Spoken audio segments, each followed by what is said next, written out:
If you've ever heard that sugar can make your buds taste sweeter, think again. In this video, we will debunk the myths and show you how sugar can actually benefit your grow.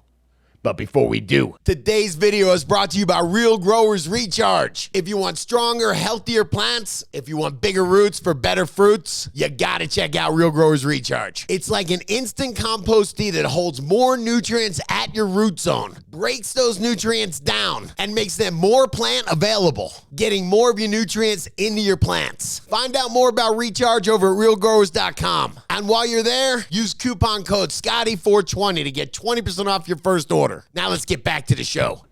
Come on, High C, let's get into it. Let's get us some sweet buds, man. I'm skeptical. I'm a marketer, and so I always see things through the skeptical marketer lens. I saw this stuff called Bud Candy recently. Yes, and I don't want to pick on them. There is a ton of those products out there. There's sugar products. There's sweeteners.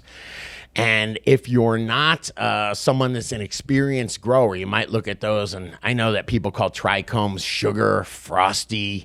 I could see mistaken and being like, oh, man, I need this. I need to make my plant sugary. I'm going to buy a product called Sugary. Well, this particular one that I saw, the claims that it was making were a little bit vague, but that's kind of what it was. It was like, it'll make your bud taste better. And I came to you and I was like, I don't see how this works. Help me out here. I mean, I will say if you feed your microbes, and microbes will eat sugar, they can certainly help make your plants taste better or your flowers taste better.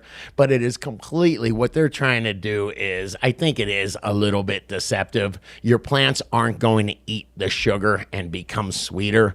The microbes are going to eat the sugar, and they are going to thrive and process nutrients and make your plants healthier.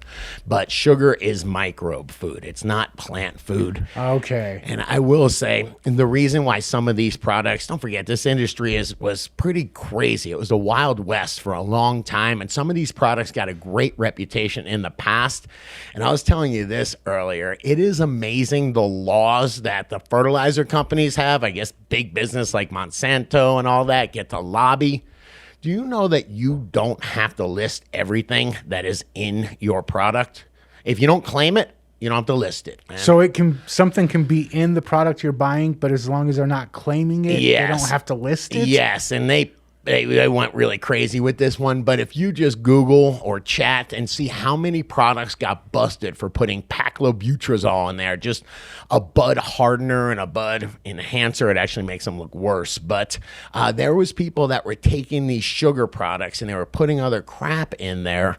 And that's how they were getting this reputation of, dude, you got to use, this one or that one, Okay, help me understand. And Bud Candy was not ever convicted of that or anything, so I don't want to get sued, man. Don't sue us, Bud Candy.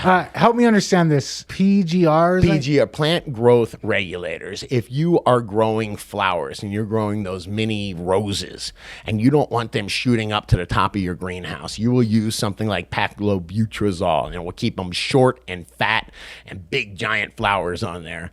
You ever get buds that are so hard that you can throw them against the wall? They'd leave a mark. Yeah, and I always thought that was a good thing. You know what? A lot of times when I saw that stuff, I thought to myself, this is Paclo bud, man. This has got something weird. This is a PGR bud right here. So PGR is something that is okay for non-consumable plants? Exactly, man. This is stuff for roses and, cut flowers and nothing that you're supposed to consume because they are systemic. We're talking about that before they get into the plant tissue.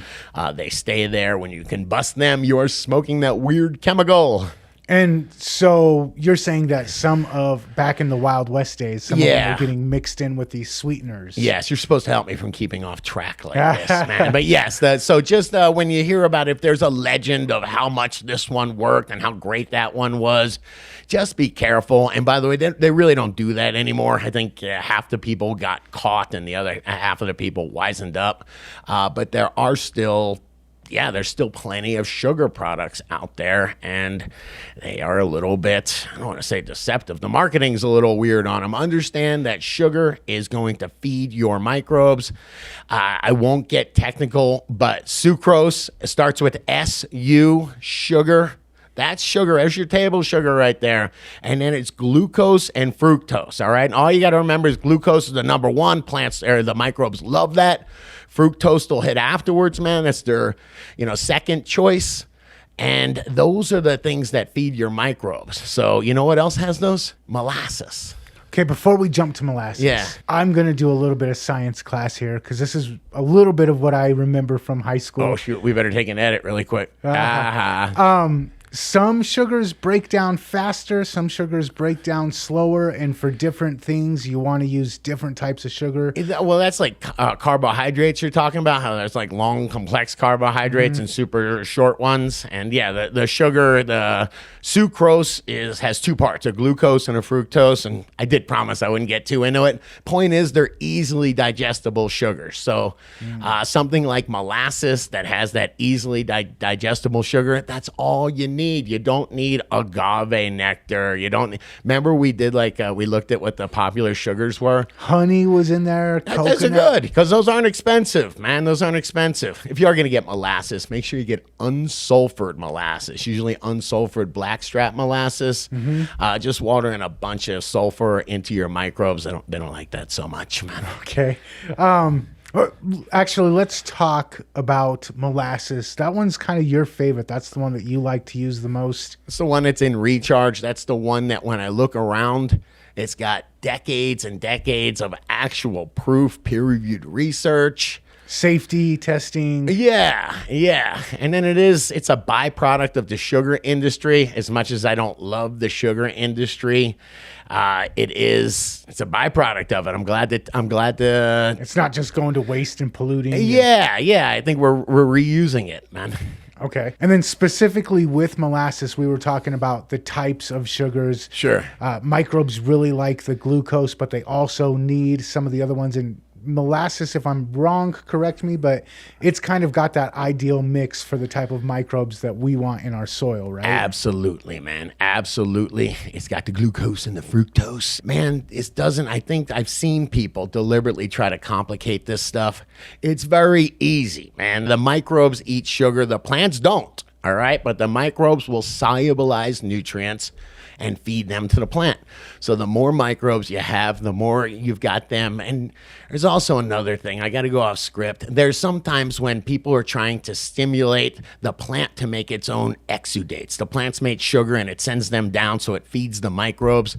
That's great in a forest. That's not what I'm talking about. I'm talking about growing our favorite plants. I'm talking about loading that root system, that 3 or 5 gallon container with nutrient solubilizing microbes, not ones that have to break down, not ones that are waiting for a specific exudate. These things are just solubilizing, holding the nutrient, getting right to the root zone and getting them into your plant. That's the idea behind these. It's not to, make a forest.